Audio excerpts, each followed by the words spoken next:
علیکم دوستو، کیا حال ہے؟ ٹھیک ہو؟ امید ہے کہ آپ سب خیریت سے ہوں گے۔ اللہ پاک سب کو تندرستی عطا فرمائے اور اپنے حفظ و ایمان میں رکھے۔ جو بیمار ہیں ان کو صحت یاب کرے۔ دوستو، آج میں آپ کے ساتھ بہت ہی پیاری بات کرنے والا ہوں۔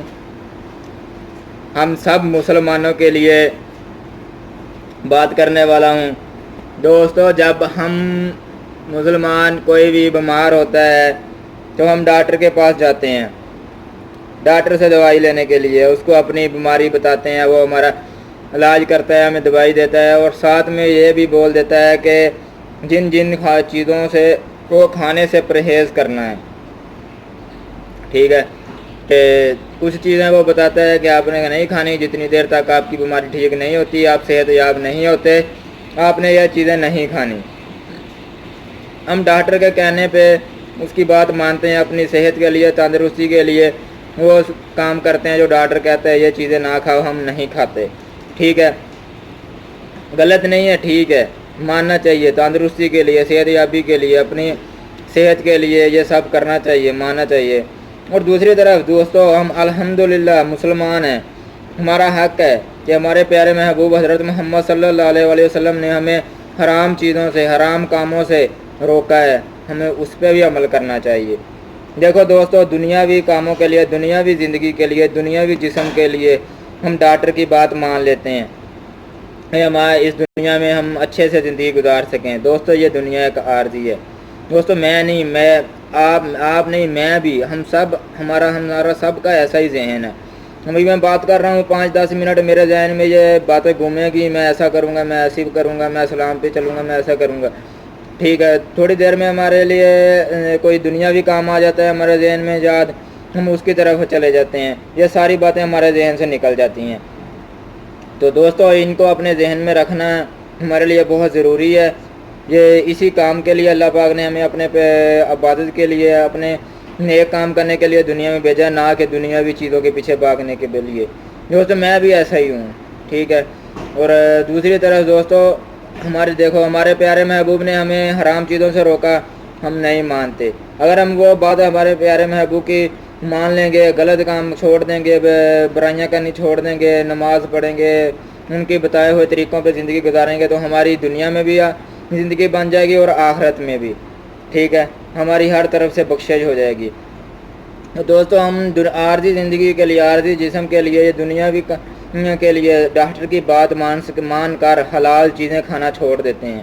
جو ہمیں وہ کھانے سے روکتا ہے، الحمدللہ ہم مسلمان ہیں، ہم حلال چیزیں ہی کھائیں گے۔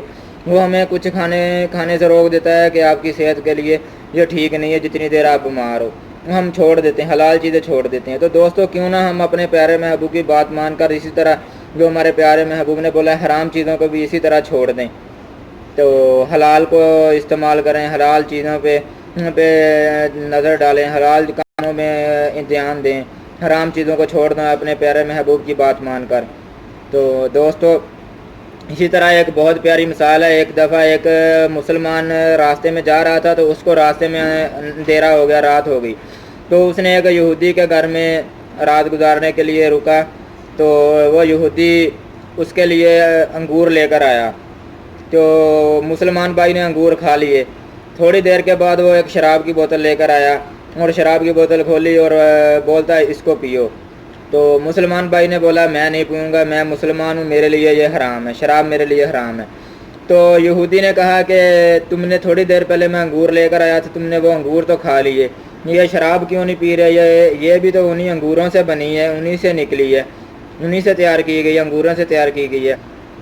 تو دوستو، مسلمان بھائی نے بہت اچھا اس کو جواب دیا۔ اس نے بولا کہ اپنی بیوی کو بلاؤ، ٹھیک ہے، اس نے اپنی بیوی کو بلایا، اور پھر اس نے بولا کہ آپ اپنی بیٹی کو بلاؤ، اس نے اپنی بیٹی کو بھی بلا لیا۔ تو مسلمان بھائی نے کہا کہ یہ دیکھو، یہ تمہاری بیوی کھڑی ہے، یہ تمہارے اوپر حلال ہے، اور یہ تمہاری بیٹی کھڑی ہے، اسی سے پیدا ہوئی ہے، یہ تمہاری بیٹی ہے، یہ تمہارے اوپر حرام ہے۔ اسی طرح انگور میں نے کھا لیے، انگور ہمارے لیے، میں مسلمان ہوں، میرے لیے حلال ہے۔ جو شراب ہے، چاہے اسی سے نکلی، اسی سے بنی ہے انگوروں سے، وہ میرے لیے حرام ہے، میرے پیارے محبوب نے حرام قرار دی ہے، وہ میرے لیے حرام ہے، میں نہیں پیوں گا۔ دوستو، اس سے بڑی کوئی اور مثال ہو نہیں سکتی، پیاری مثال ہو نہیں سکتی تو امید ہے کہ آپ کو میری باتیں سمجھ میں آ گئی ہوں گی. میں بھی انشاءاللہ اپنا ان باتوں پہ عمل کرنے کی کوشش کر رہا ہوں اور انشاءاللہ یہ مضبوط اپنی کوشش کو بناؤں گا. اور آپ بھی ان باتوں پہ عمل کریں, ڈاکٹر کی بھی بات مانیں اور ساتھ میں اپنے پیارے محبوب کی باتوں پر بھی عمل کریں. ٹھیک ہے. اور دوستو, اللہ پاک سب کو تندرستی عطا فرمائے, سے جو بیمار ہیں ان کو صحت یاب کرے, ہم سب کو 5 وقت کی نماز پڑھنے کی توفیق عطا فرمائے اور پیارے محبوب حضرت محمد صلی اللہ علیہ وآلہ وسلم کی زندگی کے مطابق زندگی گزارنے کی توفیق عطا فرمائے. ٹھیک ہے. تو امید ہے کہ آپ کو ویڈیو پسند آئی ہوگی. اگر پسند آئی ہو تو مجھے کمنٹ باکس میں لکھ کے بتانا کہ آپ کو ویڈیو کیسی لگی. شکریہ.